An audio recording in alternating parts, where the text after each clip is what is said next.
Welcome, everyone, to the World Series of Board Gaming's designer interview series. My name's Chris George. And I'm Brian Muller. Or, as our friends like to call us, Chris the Crow.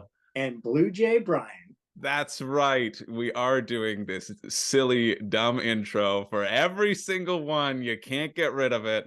And that leads us into our talk with today's designer, Elizabeth Hargrave, designer of Wingspan and more. I'm very excited to get into this one, Brian. My girlfriend was the most excited about this interview than any of the past interviews, because we end up playing Wingspan a lot. We have all the expansions, so I can't wait to talk to her. How about you? Yes, I'm very interested in talking to her as well too. Elizabeth Hargrave is one of the designers that responded back to a lot of my emails when we were first doing World Series of Board Gaming, and really some engaging, thoughtful responses that she sent to me was very inspiring to making sure we do as much right as we can when we started the World Series of Board Gaming. And I really am appreciative of that. Yeah. So why don't we stop our yapping, because we're not here. We're not what the people want to see. Let's get right over to the interview with Elizabeth. And everybody stay tuned until the end, because we're going to tell you how you can win yourself a copy of Wingspan. And if you already have Wingspan, well, then we'll give you one of the expansions that you don't have. But let's get over to Elizabeth. And now we are joined by Elizabeth Hargrave, designer extraordinaire. Welcome to the show, Elizabeth. Thank you so much for taking the time to join us. How are you today? I'm good, thanks. Getting ready for Unpub tomorrow. Oh, nice. That's cool. happening tomorrow. Yep. Do you have a lot of stuff in the works that you wanna get out there? So I'm going to mostly be testing a game that should be on Kickstarter later this year called Undergrove. And we started getting some of the new icons and things from the graphic designer. So I crazily have been updating my prototype to test out those icons and make sure that they make sense to people. So I've been making a lot of little bits. Updating all my files. Right. It's always a mad dash to get prototypes ready for a big playtesting event. So for sure, that's the behind the scenes action that a lot of people don't get to see in that sort of design process. But before we talk about that design process and those sorts of elements, why don't we just start off? This is kind of how we've been starting off all of our interviews. Is how did you get into designing board games? What made you want to say, yeah, you know what, I've got a great idea and it's going to become a board game? How did that sort of come about, and your history in the board gaming hobby as well? Yeah, I had been playing hobby board games probably for almost a decade, and really enjoying them, but not super excited about the themes of most of them. Right. The stories they were telling. So the inspiration for Wingspan really came out of just like wanting there to be games about things that I'm actually interested in, instead of castles and trains, which is fine. Like, but like, what if there were games about things that I actually like actively like? So yeah, and it just started sort of as an experiment. I didn't have any grand plan or anything. Once I started thinking about like, oh, how do board games get made, my brain wouldn't let go of it. So here we are. Cool. And so when would you say that you first started working on Wingspan? Because I was looking at your Board Game Geek history, and Wingspan was really, is that basically your first sort of published game? Yeah, that was the first game I worked on, and worked on it for years. Right. Starting, I think, late 2013. And as a side gig with break for sure. But that was the first thing I worked on. And really, so Tussie Mussy actually sort of saw the light of day before Wingspan did, because I did it to a contest while Wingspan was while it was in production. Right. And so like the files for that got posted on things, like people had access to that before Wingspan came out, but it didn't actually, like, it wasn't a published game until next year. So yeah, I think of it as Wingspan, and then Tussie Mussy, and then also in there I was working on Mariposas, which came out later in 2019, 20 I have it as 2020 on the Board Game Geek. 2020. That's what Board Game Geek says, but to AEG in 2018, and it takes like a year from the time yeah, you get a game to the publisher until it comes out. So yeah, 2020. right. But yeah, pandemic, of course. And the pandemic washes away all sense of memory. Well, and that's the marker in time for so many things now, right? Yeah, for sure. First year of the pandemic, that was 2020. That's cool. And so 6 years of developing Wingspan, that's wild. What and this is something I find really fascinating in terms of the amount of ideas that you can produce or someone can produce, right? And that you're working on all at the same time. How do you what gives you inspiration to kind of return to a game? Because I know, talking to other designers, it's this free-flowing process of when I'm not feeling this, maybe I'll have an idea for this other game, and it sounds like Wingspan, Tussie Mussy, and Mariposas were all kind of up in the air at the same time. How is that like creating those or getting the ideas for them and delving into them? Is it sort of a discussion of mechanics, or you want to work on different things, or is it just I need a break from one thing but I still want to be creative? I actually don't like to bounce around a lot because I find there's a big sort of mental cost to getting back up to speed on something if I set it aside. So if I'm really stuck, I'll set something aside. But in general, if something's going well, I'll just run with it and not have other projects going. So the timing of those 3 games is really like, I was done on Wingspan. They were doing the art. So I made Tussie Mussy while I was waiting for. Oh, cool. And Tussie Mussy was like an 18-card game that I just did for a design contest. So that took like a month. And then I had started a version of Mariposas on a break from Wingspan. It did not work. And then I picked that back up again in that time period between like when my work on Wingspan was done and when it came out. So it was actually more sequential and less like all at once. I've definitely had more overlap of like, oh, I think something is pretty much done and send it off, but then it comes back to me. So like last year there were definitely some times where I was like, oh my god, I have 3 active projects and it's too much. Right. Because now, I'll have a freestanding design going, but maybe I'm also working on a Wingspan expansion at the same time, or like in different stages of something goes out for blind playtesting for several weeks. So I need something else to work on, but then that's going to come back. So it is definitely bouncing around. But for me, it's more like I switch gears because something's on someone else's plate for a while more than I need to take a break. That makes sense. And that makes sense in terms of the overall production journey, right? Where things are happening in different stages that foolish me, I don't consider as much because I'm so sort of design focused. I'm curious, what was the sort of process of that design journey starting in 2013 with a version of Wingspan that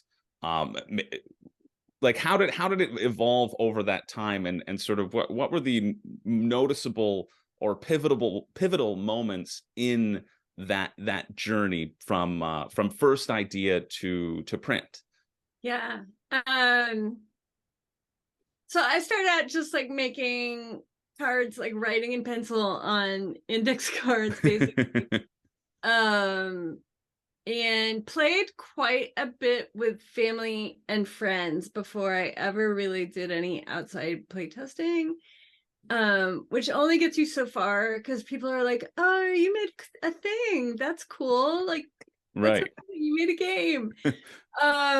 But I think the next step was really like I found Unpub, which is a playtesting convention up in Baltimore, and through that got connected to a lot of people in sort of the DC Baltimore region, and started playtesting really regularly locally here. There's a Break My Game group that meets once a month, and then I'm other designers that now I have a group that's been going for years with Matthew O'Malley. We meet up like once a week, which is super productive to keep things moving forward.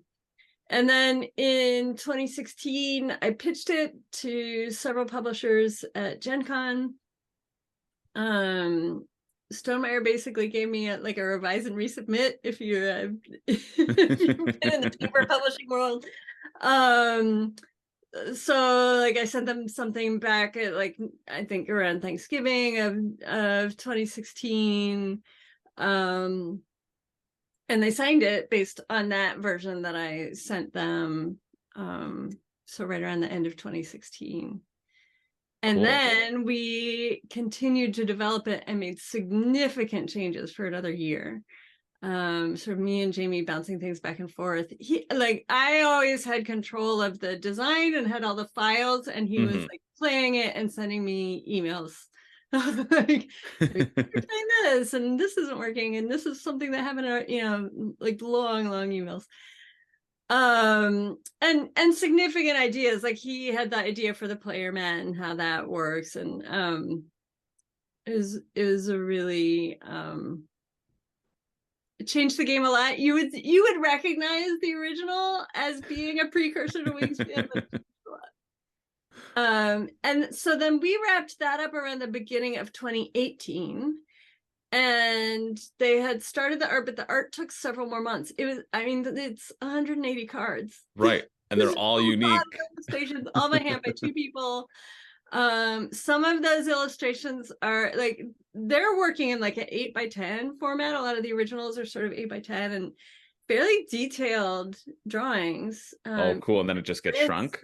From Natalia on her website. They're amazing to see the level of detail that you just can't see on the cards. So that took a long time. And then physically making the game takes a long, like between the time that they send it to the printer and the time it's actually available is another 6 months. Right. So then it came out in the beginning of 2019. Cool. That's cool. All those steps. Have you, because now you've worked with a few different publishers, obviously working with Stonemaier to begin with. What is your experience with that publisher development process? Because it sounds like Jamie was fairly hands-on, so to speak, in terms of being there to help you, right, and to help you realize the vision and make it fit for the brand. Do you find any sort of noticeable differences of publishers either being more hands-on or trusting you more now that you've established yourself as a pretty big name in the board gaming space? What's that sort of publisher relationship like, and how is that to kind of navigate? God, you put it as like development sounds like they don't trust me, but I hope publishers never get to the point that they want to just take my design and not do any development on it, because that is such a valuable. Right. So yeah, I mean, the process definitely varies a lot from publisher to publisher and even from game to game. And a lot of times they will ask, like, how much do you want to be involved in the development process? Oh, cool. So like for Mariposas, for example, I was really swamped that year that Wingspan came out. Naturally so. So I was just kind of like, you guys run with it, but I want to definitely, like, once you think you have something to show me, I definitely want to be involved in that way. Right. Whereas now I have the game I'm taking to Unpub that I mentioned is also signed with AEG and actually co-designed with one of the developers there, the guy that was the developer on Mariposas. And cool. On that one, I've been playtesting with them once a week on Tabletop Simulator, like super involved all the way through the development process, which is a little bit different because it like started from scratch with them. Right. So yeah, it varies a lot. Fair. But definitely that last round of development that you get from the publisher and from sort of, it's just like more eyes and brains working on the problem of how can this be the best game that it can be. Like I don't see development as like the game was necessarily flawed, but more just like, let's really like, how can we take it up a notch and another notch and another notch and like really make the best game. Yeah, that's well for sure, right? I think a lot of the perception, especially when there's only one name on the box, right? You forget about the enormous team of people, all the Oh, yeah. playtesters and all the feedback that kind of goes into it. And so I was wondering how that kind of continues in that development process. What would you say? This is also something I'm interested in is the difference between being the sole designer and being a co-designer, because I know in the Fox experiment, which was just on Kickstarter, you co-designed that with Jeff Frazier, correct? Yeah, so yeah, even working with a co-designer can go a lot of different ways, right? So Jeff actually started at, so I designed a good part of the Fox experiment myself, without a co-designer. Ended up taking it to Pandasaurus at the request of John Gilmore, who was working for them at the time. I really wanted to work with John. I really enjoy him. He ended up not working for Pandasaurus anymore, but it had already been signed with them. Oh. But Jeff came on and he was great, and actually solved a couple of problems that I was having with the way that the dice worked in a really smart way. Like the whole dice system in there, a lot of that comes from Jeff, and I thought that was a significant enough thing that I was like, hey, put his name on the box. Like, let's make this a co-design. And so really like that last chunk was very collaborative between the two of us working on it. Which is very different from Undergrove, the game I'm working on with Mark Wooten at AEG, where really it started from scratch with the both of us sitting down saying, okay, we're going to make a game about mushrooms trading resources from trees, and what would that look like, and what point of view is the player playing from, and all the way through to, you know, all the resources. We're just on the phone all the time figuring out, like working in the same Google Doc at the same time. Yeah. Well, yeah, and starting out on the ground floor for sure, of having somebody to bounce those ideas off of. That's really cool though, that it ended up being kind of you saw a significant change, and you felt that was that you wanted Jeff to be on the box with you because of that change. That's really neat. Yeah. Cool. I'm also curious about expansions, because obviously Wingspan is has been a huge hit. I think there's 1 million copies sold, which I heard that somewhere, and that's a wild number to think about in terms of the board gaming space. And it's obviously very popular. How do you go about the concept of creating expansions? Is it with Wingspan? It feels like it just feels natural, because yeah, we've covered a certain section of birds. We got to get all the birds in here. How are we going to get all these birds in here, right? And so I love how the Wingspan expansions are structured. But I'm also wondering, because I know that there are planned expansions now with the nesting box. The idea that these expansions are planned, almost their contents, or at least the size of that they'll take up, is planned. And so how do these? What's the journey like for expansions? We can talk about all of them individually. I have them all. They're all on my shelf somewhere, but they're over there and whatever. But I'm interested to see how those sort of, especially in the first 3 expansions, how they came about and were created, and why you wanted to tweak the things in the way that you did tweak them. Yeah. So they're not planned out to the point of knowing what stuff's gonna be. Everyone knows about the nesting box, but people really wanted a big box, right? Right. Enough stuff out, so we'll try and make it all work.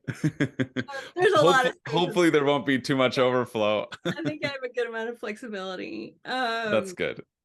But yeah, so we sat down pretty early on and said we wanted to do one for each continent of birds. Cool. It will be far from literally all the birds. There's like 10,000 birds. Right.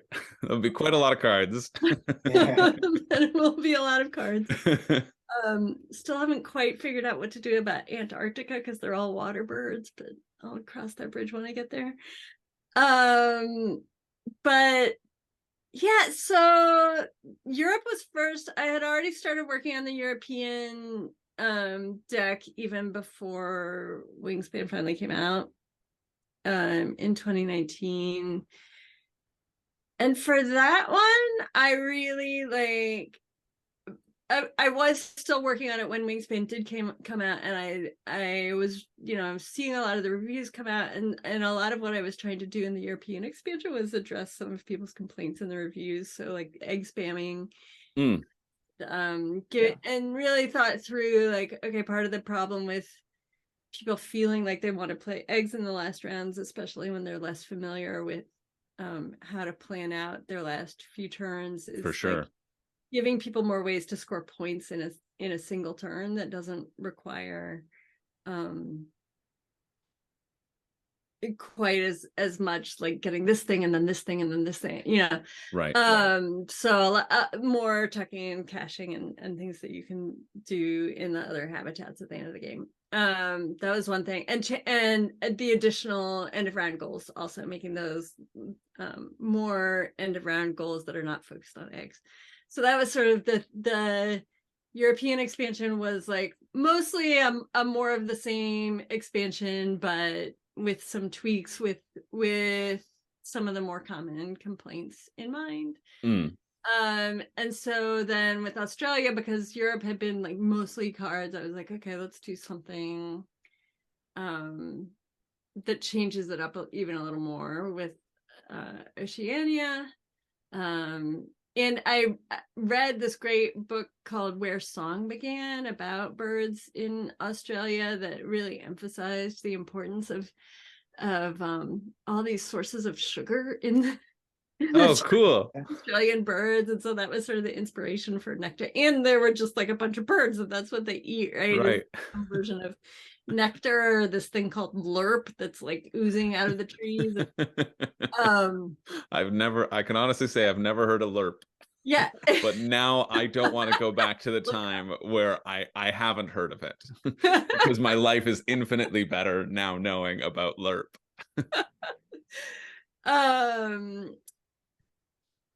And so yeah, that was sort of the thought behind the Oceania expansion. Well, I particularly love the Oceania expansion as well. I think it's my favorite expansion out of all of them, because I absolutely love the changes that happened on the board in terms of even just that second space of in the forest now giving you the 2 dice guaranteed.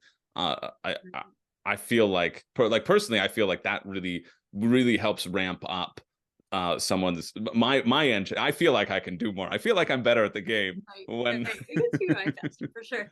Yeah, which is sort of a love it or hate it kind of thing. Like some people think it makes it too easy, right? But that's fine. Like you don't have to play with all of the pieces. Right. And so then for Asia, Jamie had said he really wanted to do an expansion that was a standalone 2-player game, which at first I was like, really? Because a lot of people are going to want to buy it, and it's going to have all this stuff in the box. And they already have the stuff, and they're going to be annoyed. And then I was like, oh, but like there were people that were posting on the Facebook group these games they were playing where they were like mashing 2 copies of Wingspan together and playing with 7 players, and it took like 4 hours. Oh, we can use the extra 2 players worth of stuff, and let's figure out a way to get in those big games of Wingspan without taking 4 hours. So that was sort of the big idea with Asia, but then also wanting to do something to make the goals more interesting for 2 players, because often I find in the 2-player games that I play, often we tie on a lot of the goals. Yeah. You're 1 up and 1 down, and like you break even across. Yeah. So the duet board was sort of aiming at that. So each one has been sort of a little like some problem I wanted to fix, or just an inspiration from the community. Really, it sounds like a lot of it. Yeah. That's so fascinating. The next one. What possible issue could the community have at this point? That's what I'm wondering. Is how can what's the next sort of I haven't sort of mapped out what the Yeah. like the thing I want to do with the remaining ones. We'll see. I haven't, but I haven't actually tried them, and so I'm not positive that any of them are going to work. But I have some ideas. Can you give us a teaser at all, or it's under lock and key about the things that you're thinking about implementing down the line? Dunmire's pretty much under lock and key. That's fair. Yeah. Lock and key. We'll pivot then to a question that Brian and I were talking about earlier. And I love that it is so theme forward. And that you I feel like Wingspan kind of pioneered this nature theme. We're seeing more and more nature games pop up. But I know Brian wanted to know, what's your favorite bird? It's not the raven, is it? I always say it's the roseate spoonbill. Which one? The roseate spoonbill. Oh, nice. Okay, cool. It's in the game. It's a very tall pink bird with a weird beak. Yes. Yeah. Everyone now playing their copy of Wingspan can watch for it. That is the #1 bird you need to get, because it is the designer's favorite bird, obviously. Worth a lot of points. Nice, Yeah, you nice. you get the designer bonus. You get an extra 10 points if you can call it out. In terms of expansion content, how do you like to play your game? I assume you've played it many times and still enjoy playing it. Do you incorporate all the expansions? Do you do it give and take when you play? Mostly when I play, it's because I'm playtesting something new. Fair, yeah. And mostly I'm either playing only the cards from the expansion, or I'll mix them with the base game. Right. Just to see how that simpatico works, right? Yeah. A lot of times though, I'll play only with the expansion cards for a while, and just so that they're always coming up. Right. And you can see them better during that playtesting process. Yeah. But usually with just the base game. And whatever I'm working on. How large? Oh yeah, go for it, Brian. Yeah, so I have a similar question I had asked Martin Wallace, but you were talking before about the Google Docs that you share around. How do you feel about where does mathy process and spreadsheety process, does that come into your design at all, or how do you go about that? I'm such a spreadsheet person. I am, all of Wingspan is spreadsheet. All my mushroom game is spreadsheets. Yeah. Oh yeah, completely. And part of that is just my nature. Like, I used spreadsheets a lot in my day job, and it's just how I organize information naturally. But also, the way that I make cards is with a program that can basically autofill the cards with spreadsheet data. Oh, cool. That's super important. Like, you cannot make a deck of cards by hand and be efficient in any way. You have to autofill it somehow. That's pretty cool. Right. I shouldn't say you can't. There are designers who do, but I wish I had the hours of my life back before I discovered me. Fair, yeah. You mentioned your day job. I talking with a few other designers. Some have day jobs. Are you a full-time designer now, or do you still have? You're full-time now. And when did that process start? Because I was just talking to Matthias, who designed Arc Nova, and he's just transitioned to full-time come January, really. So it must be an exciting thing, obviously. Did you ever consider that that this would be a full-time thing, and what did you do before, and how has that transition been? Yeah, I was a freelance policy research consultant person before. So I had a fair amount of control over my schedule, which was really helpful. So I was like kind of part-time for a good chunk of Wingspan, but definitely still part-time in the sense of like projects where I was working more than 40 hours a week, and then like take long vacations. But in 2019, it was really when I got the call that I needed to go to Berlin for the Spiel des Jahres, and I already had a site visit scheduled for that time for work. And so I had to like call my client and rearrange some things. And thank God there were some board gamers at that organization. Oh, nice. Like, oh my God, yes, you have to go. We will make and That's amazing.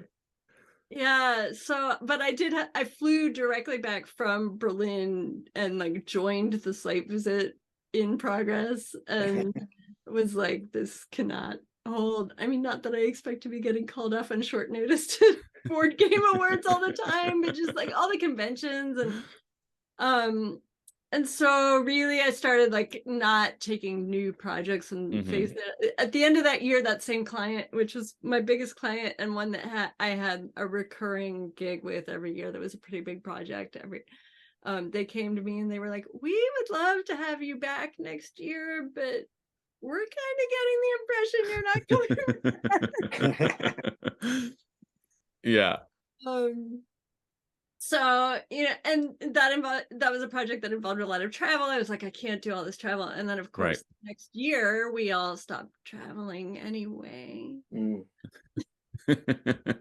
So do you think you could have held on to it for one more year then if you'd known pandemic was happening? I could have, but I don't think it would have been any fun. Right. Yeah. And I didn't need to. So no, I think it was the right time to leave. And sort of what impact have you mentioned Unpub and you mentioned going to Gen Con to pitch your designs. Really, what sort of advice would you give to any budding designers in terms of the impact of conventions and ones that you found particularly interesting? And now, what role do conventions play in your journey as a designer? Yeah, that's a really good question. I have very mixed feelings about whether it's a really good idea for 70,000 people to be in one building together anymore. Yeah, fair. I haven't decided whether I'm going back.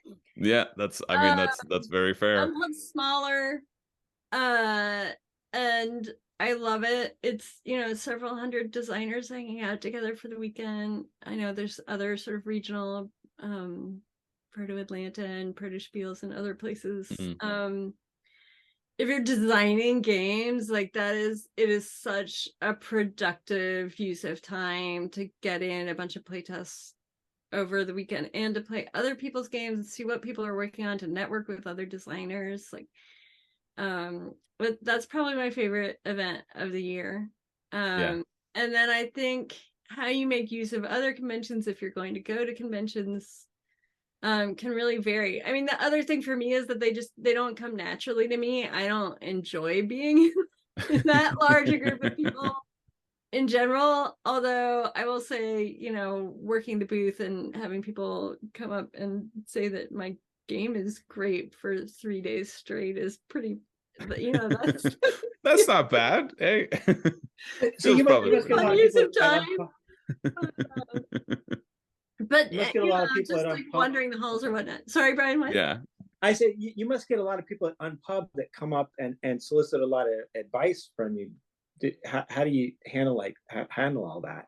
Yeah, fair amount. I mean, last year I gave a talk, so I tried to give all the advice. Oh, okay.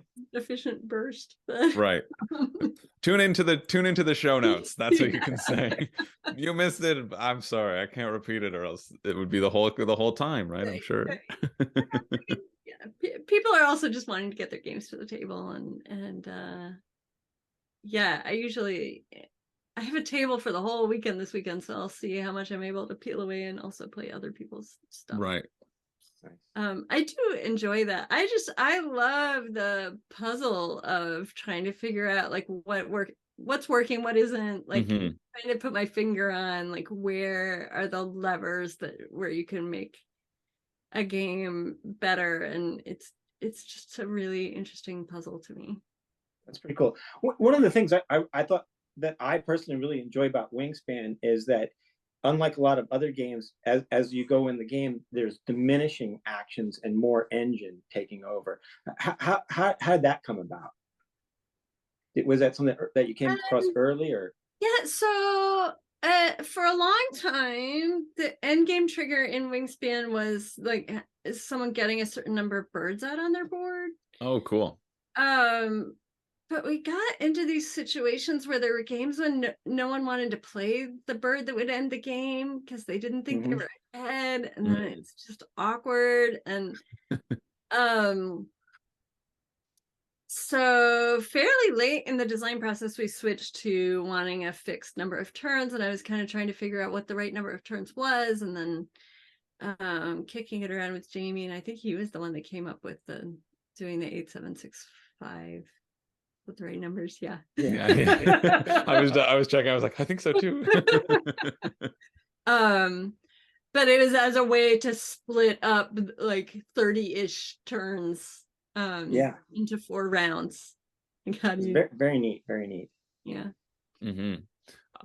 One thing I do love, and just going back to sort of on pub and playtesting, is the community that you have to build, because it's hard to build a game in a vacuum, right? You need these consistent playtesters. Excuse me. And so how large would that sort of playtesting group be? You mentioned you started with friends and family and then expanded out, but do you have like a core group of playtesters? I know you sent some of the first playtesters of Wingspan over to WSBG to judge the event as well. They were the first playtesters. They're just like super active fans. Oh, amazing. Yeah. Even better, because then they're excited to go. Yeah. And they did a fantastic job. People had an issue. We're like, listen, they've definitely played more Wingspan than you. Oh, Travis knows all the like ins and outs of all the things we've decided about edge cases better. Like, he holds them in his brain in a way that I just That's really cool. And so sort of what would you say is is there a core group, or do you often just try to test with as many people as possible to see what's that sort of playtesting cycle like? Yeah, I think of it as sort of like concentric circles. So I have a core group of people that I meet with once a week, which is all published game designers at this point: Matthew O'Malley, Dominic Krapuschetz, and Ben Goldman. Cool. Which, like, how lucky is that we all live within a couple miles of each other? Yeah. And so that group is once a week. And then often I will try to make it to a monthly group called Break My Game that just meets in one of the local game stores, but I do not make it monthly. And then now, I have over 100 people on a list that I've just collected of people that want to play test. So if I'm in a phase in game development when I need to do a big push, I can just send out something and I'll get 4 people for a game pretty quickly. Right. So I might reach out to the local game stores and set up 2 or 3 events within the course of a week or 2 to make a push on something. And then the publishers that I work with have outside playtesters. So Stonemeyer's process is that they have, I think, a form on their website that you can fill out volunteering to be a playtester for them. They will send you the files for the game and you have to make your own copy. And you're expected to playtest it a certain number of times in a span of time and like send back pretty extensive written feedback. And so that's a super valuable process, because you want to do that at the point that you've got the rules written up and you're like really testing, do people understand it? Where are they hitting roadblocks? How fun do they think it is? And they're giving you this feedback without having to say it to your face. So they can be really critical sometimes.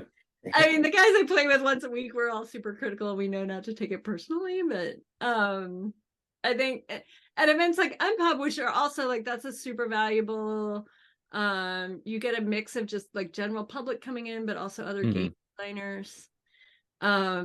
And I do find that playing with other game designers is at a different level from playing with the general sort of gaming public, unless someone's like a super uber gamer that really thinks about the underlying structure of what's happening. Yeah. So yeah, there's all different levels and all different purposes. Like if you're trying to really get to the meat of a problem, you want different people than like if you just need to run through 10 runs of a game and like make sure everything's not breaking and is as smooth as you think it is, and is it as fun as you're hoping it is, and that kind of thing. So yeah, different people for different purposes. Do you find there's a benefit to having multiple copies of the same prototype out there, or are there always so many little iterations that my neighbor's his first game just got signed by a publisher, and so whenever I'm playtesting his, he's always like, okay, no, give me that card, crossing something off and like writing a new thing. Is there any value to having multiple sessions at once in terms of getting that feedback, or do you like to be hands-on watching how the game is going down and picking up information from that? When I'm personally in charge of playtests, I am also, I'm like that. I change it almost every game that I play. Right. So yeah, like and if I'm going to be in charge of the playtest, then why I have multiple copies? Right. But for that blind playtesting process where you're pretty far along, right. then you can do that in parallel if I don't need to be there. But I do feel like I get a lot out of being there in person. Like for me, there's a huge difference from in-person playtests versus on Tabletop Simulator, because I get a lot out of just watching people's body language and facial expressions and like what's confusing to them. Right. You cannot always pick up on Tabletop Simulator, and it's really important. So I would like the first couple of years of the pandemic felt really stuck because I just right. I don't enjoy playing on Tabletop Simulator in the same way, and I felt like I wasn't getting the same information. Yeah. Did you feel like? Oh yeah, go for it, Brian. Yeah. So one of the great things about Wingspan is that it's very successful at both a jump in and play game, and also as a very depthy game as well too. I imagine you get more of the depthy types of players when you're playing online experience testing with them. But do you strive to get your game to appeal to both edges of the audience? Yeah, I'm trying. It's interesting right now with the mushroom game that I've got. We've been asking people, where do you think this compares in complexity to Wingspan? And people have strong opinions that it is either more complex or less complex. And our theory is two things. One, that people play Wingspan at different levels of thoughtfulness. And two, that it's a very different type of game. So if you're very comfortable with engine builders, Wingspan's going to feel easier to you than a game about sort of spatial relations and trading resources. And if spatial stuff is more comfortable to you, then that's going to feel easier. So it's hard to say, but yes, in general, I don't feel like I've done any game that's truly entry level. Yeah. Fox Experiment might be easy enough that I would throw a brand new gamer at it. And Mariposas maybe. I think those are both a little bit easier than Wingspan. Like people are using Wingspan as a gateway game, and I'm amazed that it works. And that's why we added it. We added the Swift Start cards that give people the instructions for your first few turns. We added that halfway through 2019 because we saw that happening so much. We were like, oh, let's give people a little more of an on ramp. Yeah, that's cool. Yeah, I've always thought of that as well. Wingspan has this, and I think that's what makes it so exciting to play and to replay, is that it has this depth of complexity that's just a little bit above the sort of entry level that you might throw like a brand new gamer at, for sure. When is Undergrove going to be on Kickstarter? Do you have an approximate date? I think September. I'm looking for things on my desk. I don't know. I think they said September. Around September. That's cool.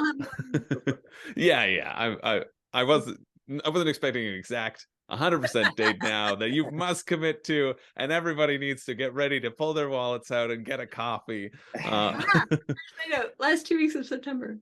How is the because you just did Fox Experiment also on Kickstarter, and Stonemaier doesn't really do Kickstarters anymore.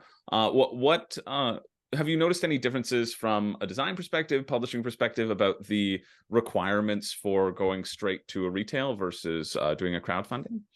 That's a good question. I mean, I think a lot of it is sort of business strategy, and I'm happy to roll with whatever publishers want to do. I am sympathetic to the issue that it's really hard to know how many copies to print. Right. Yeah. And Kickstarter definitely helps gauge that a little Yeah. bit.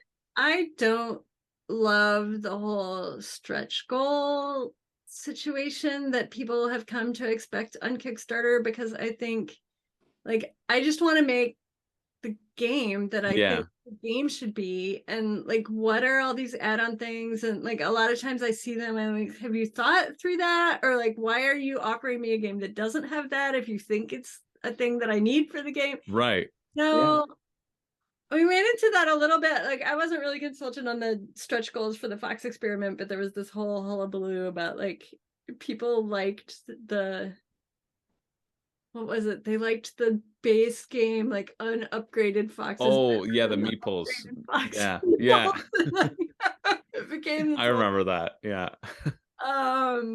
So like, yeah, if it were up to me, I would not do stretch goals, but it's not really up to me. So, Well, because I think it's now sort of morphing into just a way to get a deluxified edition, which, I mean, if you're just getting Wingspan, it feels pretty deluxified right from the get with the eggs and the bird feeder. Exactly. Exactly. And I just, yeah, a lot of the deluxified stuff to me also just doesn't appeal to, like, I worry about the environmental impact of some of the Mhm. stuff that gets manufactured for like plastic minis over whatever else. And Right. I don't want a lot of unneeded plastic in my box. So Yeah. Well, especially with pretty much all of your games being focused around nature. I mean, it just feels correct. Well, I don't want to take up too much more of your time, but just to kind of leave us off, other than yourself, what designers, or what are your favorite designers? Who are your favorite designers, and what are your favorite games out there? What do you enjoy playing? Who have you gotten inspiration from? Those sorts of things. Someone asked me this the other day, Oh, yeah? who are the designers that when they put something out, like, you're gonna take a look at it? Yeah. And I would say the Flat Out Games folks in Seattle are one of the, I know they have a couple new games coming out, but Molly Johnson and Sean, and I'm gonna third person's name, which is why I just called them Flat Out. And who else? I still play, so for favorite games, I still play a lot of Race for the Galaxy and Castles of Burgundy. Like, Oh, cool. Classic. I love Stefan in general, but Castles of Burgundy, I think, is my favorite of his. Some of his others get a little fiddly. What else? I am fascinated by Vlaada Chvátil and like the range of his games. Yeah, for sure. Yeah. Like code names to Mage Knight, and Galaxy Trucker, and like yeah, it's everywhere. Yeah, I'll always look at something he puts out too, just for that sheer scope. Yeah. Wow. Well, I again, Elizabeth, thank you so much for your time. We do have Castles of Burgundy in our tournament for this year, so if you wanted to come down and play in it, we could probably figure something else. I think Matthias might be coming down and playing in a game. He might want to play in Arc Nova. Get all the different designers come, but not play their own games. Yeah, if you want that, we can make that happen. We can talk about it after this recording is done. Thank you so much for your time. And everybody else who's watching, stay tuned, because Brian and I were going to give you information on how you can win a copy of Wingspan or an expansion if you don't have, if you have Wingspan, you don't have one of the expansions. That's what the giveaway can be. We're giving away a game of all the designers who we talked to, because we love your games and we want more of them out in the world. And yeah, but Elizabeth, it was so nice talking to you. Thank you again so much for your time. Thanks for having me. Man, that was a heck of a lot of fun. What a great chance to talk to an incredible person, incredible designer. That was great. Yeah, it's exciting. I really love that that there's just so many different approaches from one designer to the next and how they think about different things. It's really interesting. I love you posed the math question again that we Yeah, talked about with Martin Wallace, and we see the other side of the page with all the spreadsheets and all the diligent note taking and tweaking that can happen. Just it's so fascinating to see that there can be these incredible games that are produced in such creative ways and in such different ways, just based upon how people think and operate. and the networking that she talked about, and also too, like Unpub seems like a really fun convention to go to. Yeah, I think we'll that's have to really neat. we'll have to make a drive down. We'll have a road trip. We'll have episode whatever of catching up with Chris and Brian will happen then. Definitely, definitely, definitely. I'll I'll bring my game that I'm designing. Yeah. Oh, are you designing a game? I've ran through a couple here. Actually, I actually did one design that a friend of mine kind of latched onto. It wasn't working for me, and he asked me if I had anything in the thing, and I shot it to him, and he made a few misinterpretations of my roles, and then changed it based on his misinterpretations, Oh, and it really came nice. I think he's actually thinking about kickstarting it. So I think, and it's a real like super. I generally gravitate towards heavy things, but this is more like a super light concept that I just wanted to experiment around with, and it's more like a love letter type tempo type game. So cool. it's interesting. So Cool. I'm interested in it because it's got some mechanics in it that I really haven't seen anybody do yet. So which I think will be interesting if he ever does bring that to Kickstarter. So Well, we'll have to do a deep dive on that in another episode. That sounds really exciting. I can't design anything. I just like to play them. I like to play them and say that was fun. That's what I like to do. definitely. And so just to finish up this episode, you have a chance to win a copy of Wingspan, or if you already own Wingspan, well, we'll get you a copy of one of the expansions. Make sure all you have to do in order to win is to write a comment down below and tell us what your favorite bird is. That is a requirement. We want to know all your favorite birds. Elizabeth gave hers. I don't know if I do have a favorite bird. My favorite bird is the one specific American bald eagle in a bird sanctuary down in Florida, and he only has one wing. He was just the most beautiful thing I've ever seen. I sat there for like 45 minutes and just like reveled in his majesty. That's my favorite bird. So if you drop your favorite bird in the comments down below, you'll be entered to win a copy of Wingspan, which will it'll be announced in the following newsletter. So I would like to get the Oceania expansion. Can I enter into this little thing here too? You can drop a comment, Brian, and if you get picked, I will laugh. I will personally buy you a copy of Oceania, and then I will draw another winner. That's what will happen. Okay, done. I'm going to spam Blue Jay right across the board. Right. That's the deal. It filters out duplicate comments though, so you don't have to worry about adding too many. But yeah, so look for the announcement of this in our monthly news update. It should be in the May news update. Depending upon timing, make sure you have enough time to get your winnings in, and we have to do it on camera because YouTube likes to have a bunch of scammers who will comment on your copy. So if you don't hear directly from me in the monthly news update, you didn't win. Make sure you come over to there and then I say it directly, and then we can get you your copy and figure out how to link up. So that's how you enter. Just drop a comment, make sure you're subscribed down below, and if somebody who wins tags you in that comment, you're going to be entered into a draw to win a pass to the World Series of Board Gaming. So make sure to share this interview with all your friends, get them to tag you down below. They can win a copy of Wingspan that you can play, and then you can come participate in our tournament, which is happening in Vegas, September 24th to the 28th at the Horseshoe Casino. Get your tickets. Tickets are still open, and yeah, it's going to be a great event. Maybe Elizabeth Hargrave will be there. Then you can compete against her in Castles of Burgundy. Who knows? Here's hoping. We'll try to see if her schedule works out. No guarantees on that one, but yeah, drop your comments, subscribe. Other than that, that seems to be it. This is Chris the Crow signing off, and Blue Jay Brian. And we will see you in Vegas.